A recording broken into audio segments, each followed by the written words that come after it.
Hi, it's Diane, and I've got another video lesson for you from Vibrant Living with Diane.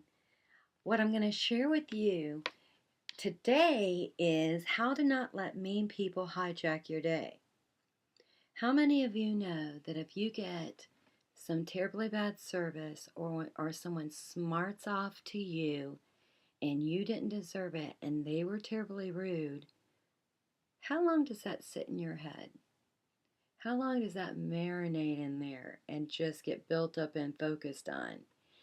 Well, look, so when you do that, you're concentrating and meditating on everything that you don't want.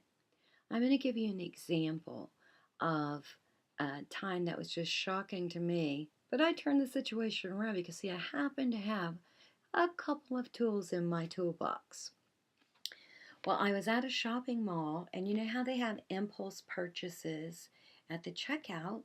At the last minute, as the cashier was hitting the total button, I picked up the sunglasses and said, "Could I just please also have these?" She gave me a dirty look, rolled her eyes, tossed the bag on the counter, and said, "Well, I guess you can, but you'll have to bag it yourself." Promise you that's a true story. So here's the thing. It's not my first rodeo here, baby. I called her on the carpet because look, you gotta call people on the carpet when they're giving you unacceptable behavior. And I'm talking as a customer, you need to do that, and in life in general, and the people that are in your life and what their tendencies are and how they have kind of developed a pattern in behaving with you disrespectfully. Okay. That's a whole nother video blog. It's called Deal Breakers. Anyway, I looked at her and I did not have a smirk on my face. And I said, "Wow, you must be having a really rotten day because I'm certain that you don't typically treat all of your customers with such a level of disrespect." Now, who could argue to that? That's just a very logical, unangry statement. So, guess what happens? Her shoulders drop down. She apologizes and she said, "I'm a diabetic. I haven't eaten. The girl that was supposed to give me a break is 15 minutes late. When my sugar drops, I get cranky. I took it out on you, and I'm really sorry." And I said, "Okay, no worries." And I said, "Look, Chick-fil-A is across the hallway. Why don't I go get you a Chick-fil-A sandwich until she gets here?" Now, she looked at me like I was an alien. She goes, "Why would you do that?" And I said, "Because you're a human being and I'm a human being. And my day's kind of flexible, and that would take 5 minutes."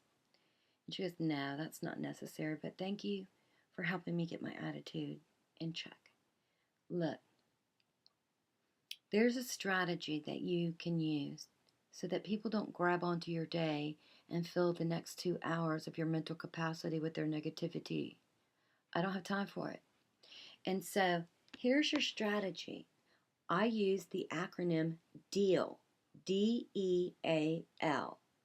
And you need to do this daily, okay? The first thing you do is when you wake up in the morning, you use D, decide. Decide what you're willing to put up with today. If you're in a halfway decent good mood, you know what? You might put up with someone being a little bit curt to you and let it slide. You might use humor and not get too much anxiety.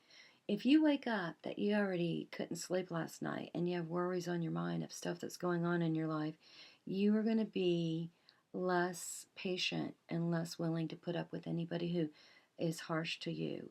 On those days, you need to guard yourself and you need to honor your well-being, and you need to not put yourself in situations that will exasperate how tired that you're already feeling. So, D, wake up in the morning. I can take on the world. I'm going to handle everything that comes my way. Or, you know what? I need to do a little self-preservation today. So I'm going to try to avoid anything stressful and step out of any arguments that people invite me into. The second one in deal is A. Ask questions. If you just spit right out of your mouth what you feel like saying and what they probably deserve if it was something that was inappropriate or uncalled for, you'll regret it later. It'll feel good for a few seconds, but look, let's look at the long term. Let's look at your character, okay? So just pause. And instead of making a statement or judgment or advice, ask a question. If someone said something rude to you, ask a question. Uh, did I do something that offended you that caused you to treat me in the manner that you just did? I'm just curious. I'm going to teach you communication skills that are going to fill up your toolbox, baby, that you're going to be able to take on the world. And start with some cheat cards. Get some index cards. Write down some of the key phrases that I share with you, okay? And then tuck them in your day timer. I'm teaching you. I'm going to teach you some cool stuff, okay? D. Oh, I skipped one. Oh, my word. Sorry. Okay, D is decide how much you're willing to put up with. E is expect mean people. Sorry, I got out of order for a second there.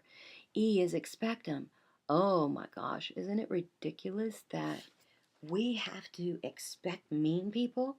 They're going to be there every day, sometimes all day, sometimes in our own household, sometimes in our own head when that inner critic creeps in. Decide how much you're willing to put up with, emotionally, physically, and mentally. Expect mean people because they're going to happen, so you need to have some phrases tucked in the back of your head that you can say to keep your cool and to give you a few seconds to think. L is last resort, laugh it off, baby, because sometimes there's not a darn thing you can do. So you don't want it to ruin your whole day. Ask a question. Know what's going to happen. Have some planned responses. Laugh it off. And you, hey, look, honor your well-being. I've got more lessons. Please keep coming back.